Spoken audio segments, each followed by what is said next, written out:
Hi guys, Tracy here with another holiday 12 by 12 layout.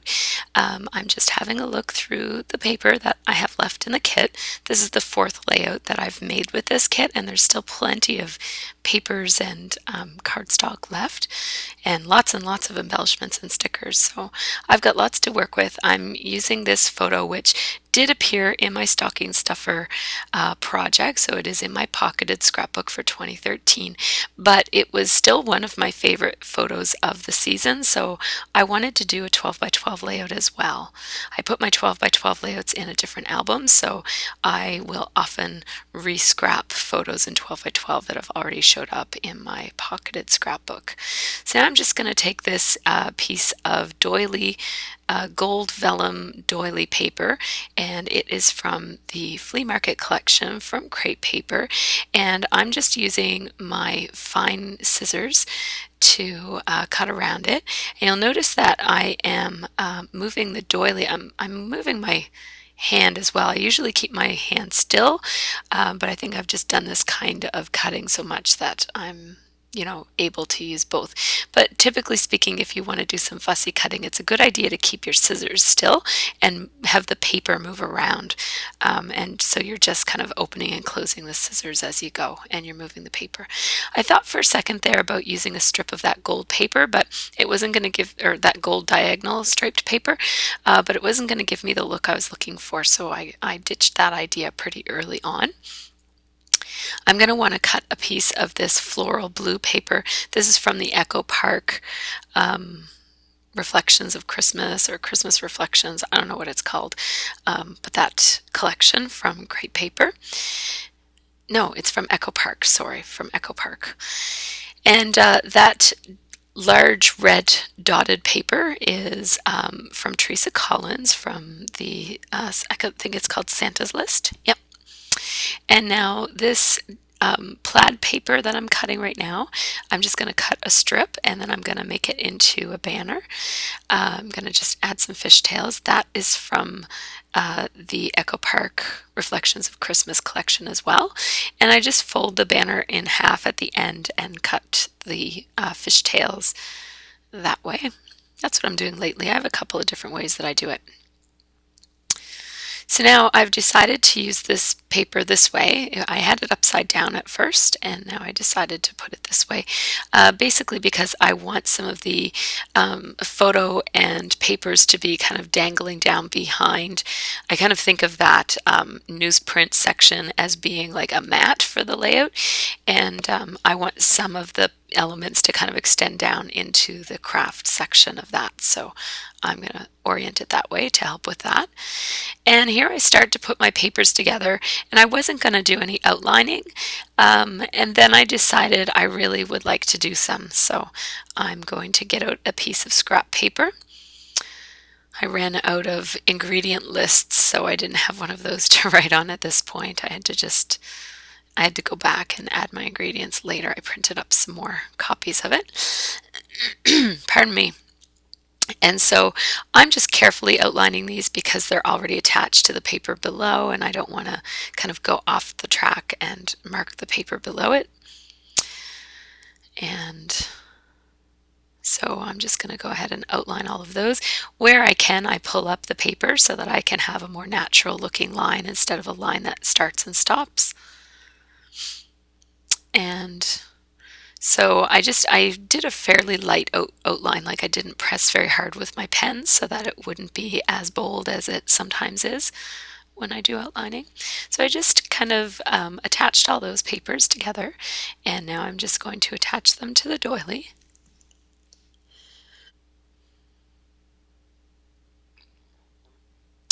And not sure what I'm doing now. Oh, I'm thinking about using that Ormolu flare badge, but I'm not going to end up using it. I really want to use these two tags, so I'm going to staple them together I think I'm going to use 3 staples, and then I'm going to just tuck them in behind that banner like that so that they're just kind of peeking out. And because all of my papers are cut in a kind of a wonky way, like they're not, I didn't use a ruler or a trimmer, and so they're all kind of different angles, I needed to move that banner because it looked like it was more off than what it was. So I just kind of made it crooked so that it looks more straight, basically. And now I really want to use this deer. I tried to use it on another layout and I just couldn't figure out how to get it on there. But I'm not sure if I'm going to do any more holiday layouts this season. And so I want to get this deer on this layout. I also really love these little ornament wood veneers, and so I'm kind of playing around with the idea of putting a handful of them in the bottom corner here. I really like that cluster right there, and then also putting 2 more up in the top corner, which you're not going to see. I'm just taking a picture of those just in case I forget what I had planned for those, but I'm actually not going to end up doing that because by the time the time comes, I'm going to not the layout will have gone in a different direction. So I just went to my stocking stuffer kit, which I have used up, but I still have lots of leftovers for. So I finished my daily documentation project for December, but I had a few things that I didn't want to let go, and that wood veneer tree was one of them. So I'm going to just take a picture of that in case I forget what I wanted to do there. And I think that deer looks a little bit more at home with a little tree behind it than he does just kind of randomly sitting on my layout. So I'm going to ink this tree in green, and it's Pear Pizzazz that I'm using here by Stampin' Up, and that ink pad is not very juicy, so I'm really kind of rubbing it quite hard, and there you go. A quick glance at that Pear Pizzazz ink pad. And now I'm just cleaning up my fingers because I definitely don't want to get any green ink on that deer. I want the deer to be natural wood. And so I cleaned up my fingers, and I also blotted off the tree itself with a paper towel just to make sure it wasn't too inky. Now I'm just having a look at where those two overlap, and I'm putting some mono multi-liquid glue there, and that's a really fast drying and strong grabbing glue, so that's a good one to use. I use it, it's kind of like I use Glossy Accents, just as a strong fast drying glue. It doesn't have a glazy finish to it, so if you get any blobs, it's not going to be as obvious as it is with Glossy Accents. So now I'm going to do some misting, and I'm just pulling out my Heidi Swapp color Shine in gold. And now I'm just thinking about what other colors I might want to put on. I know that pardon me, I know that I want to pick up on the blue in that background paper, the floral blue paper. I think it's by Echo Park. And I thought about using some of that estate green because it would pick up on the green in the tree and the green in the foliage in the photo. And then I went with seafoam, and I also picked out some manila. And all the ones other than the gold are Mr. Huey's. So the Heidi Swapp color Shine mist in gold is quite runny and liquidy, much more so and slow drying than most of the Mr. Huey's. And so I'm going to just take my heat gun and dry up all those splatters. The reason I want to dry them up is that if they're wet and then I sprinkle other colors on top, then the wet gold will mix with whatever other color, and it will get kind of like a mottled look, which sometimes I don't mind, but today I don't want the splotches to mix. I want them to stay separate. So I'm going to dry each one in between, and the Mr. Huey's dry quite a bit faster. In fact, you know, it's already starting to sink into the paper at this point. So I'm really only drying some of the larger splotches with the Mr. Huey's, and the ones that land on top of the gold, because the gold it provides like a shiny surface. So the Mr. Huey's that land on top of the gold don't get absorbed in the same way. Now I'm just using some white, which was a last minute decision, and white does take quite a bit longer to dry even in the Mr. Huey's version. And so I'm going to take a while to dry that. And then I also went up and had my breakfast, and now I came back and it's all dry. Now these are these are some gold confetti that came in the stocking stuffer kit, and I again wanted to use them just because they're really pretty, and I didn't get to use them all up in my daily December project. And so what I'm doing here is I'm kind of strategically moving a few of them. I sprinkled them to make them look natural, and then I'm kind of moving them so that they're falling where I want them to be. And I'm also just taking off ones. I don't want to bother gluing down confetti that's going to end up being covered by my layout. So I'm using tiny, tiny drops of this Tombow Mono Multi. And if you use too big of a blob, it will squish out and ooze out between the little rays of the star. So you want to kind of take it easy with this one. Pardon me.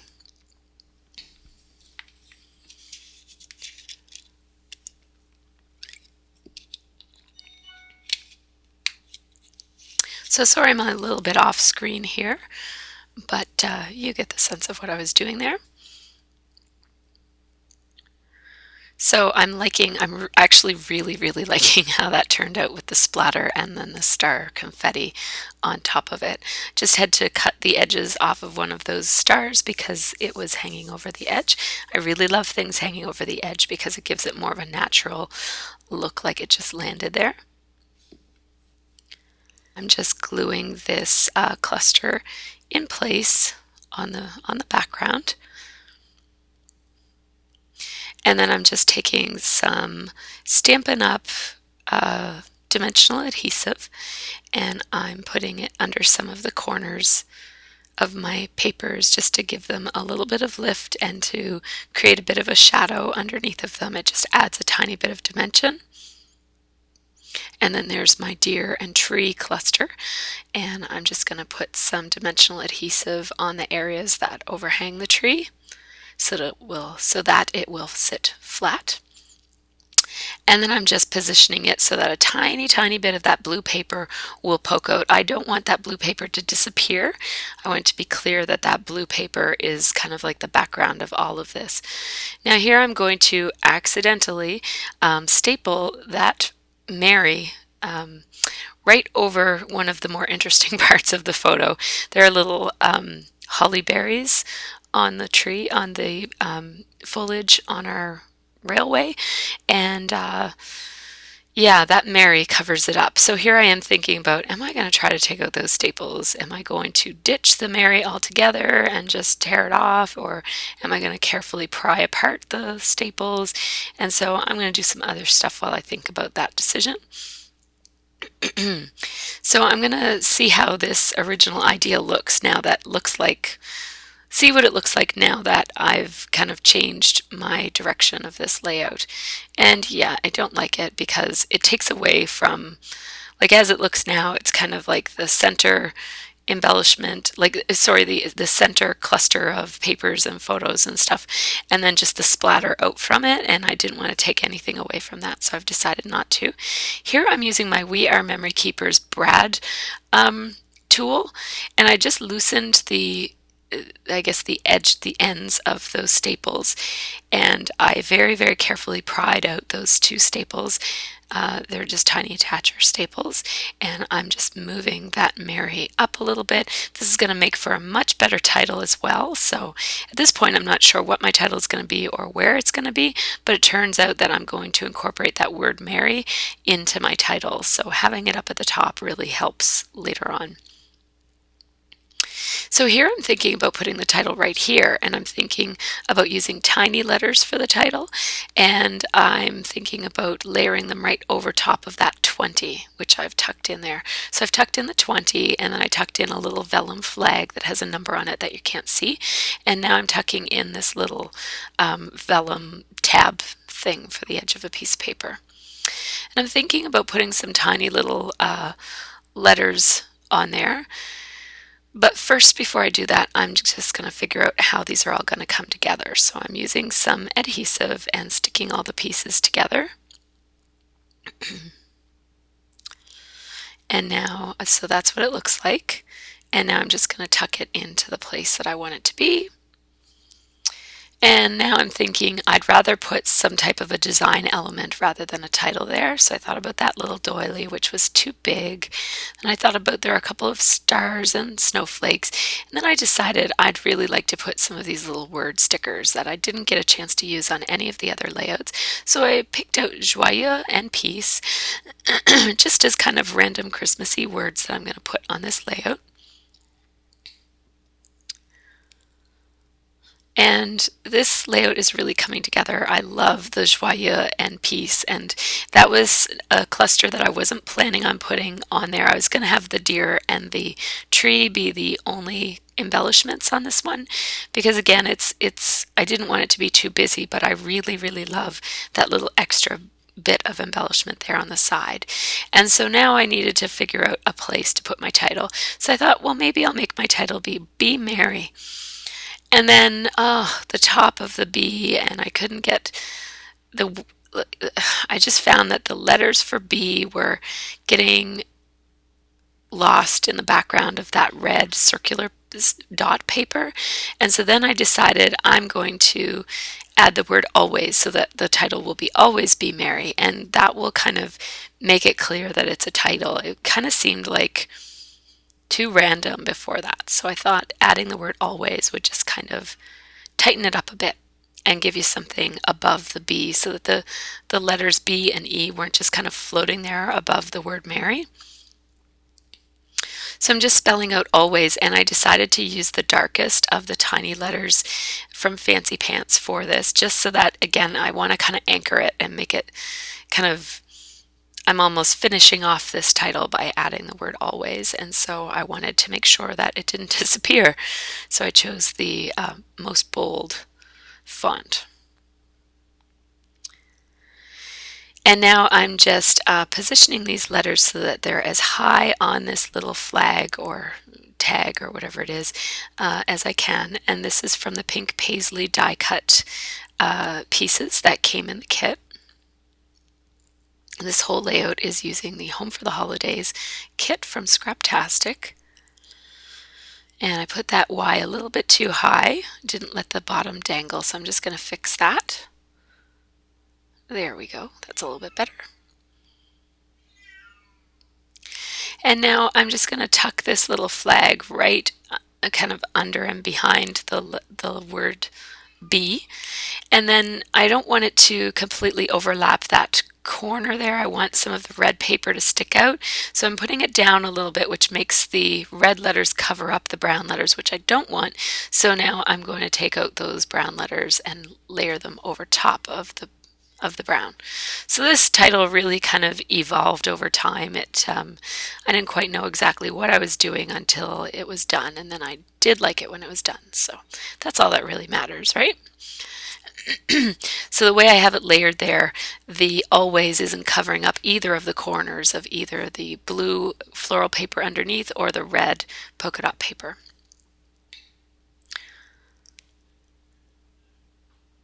So here are some close-ups, and then you're also going to see some pictures. Thanks so much for watching, everybody. If you've got any questions or comments, just comment below. And again, thank you for checking out my video, and have a great scrappy week.